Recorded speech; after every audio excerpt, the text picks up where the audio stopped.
अस्सलाम वालेकुम जी।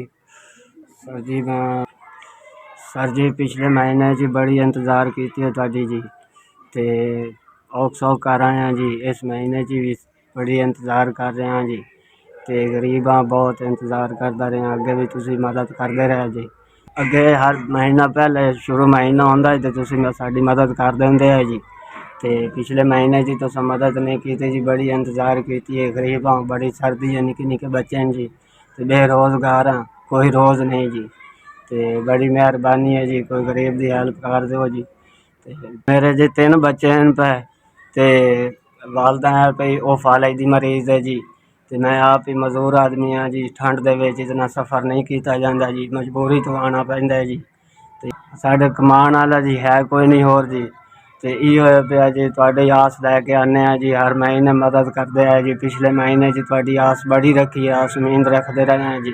ते तुहाडा बड़ा एहसान हो सी जी। बच्चे बहुत परेशान हैं जी घर दे राशन तो जी। ते तुहाडा बड़ा लख लख एहसान हो सी। दुआवां दे सन बच्चे मेरे भी, मैं दुआवां दे सन तुहानू जी।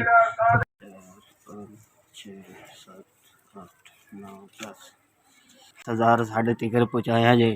बहुत बहुत मेहरबानी तुहाडी, शुक्रिया अदा करते हैं जी। गरीब है, मजदूर आदमी है, बहुत बहुत मेहरबानी है। अल्लाह तुहाडे बच्चों की खैर करे, साढ़े तिकर पहुँचाया है। अस तुहाडे बच्चों के हक अंदर ही दुआ करते हैं।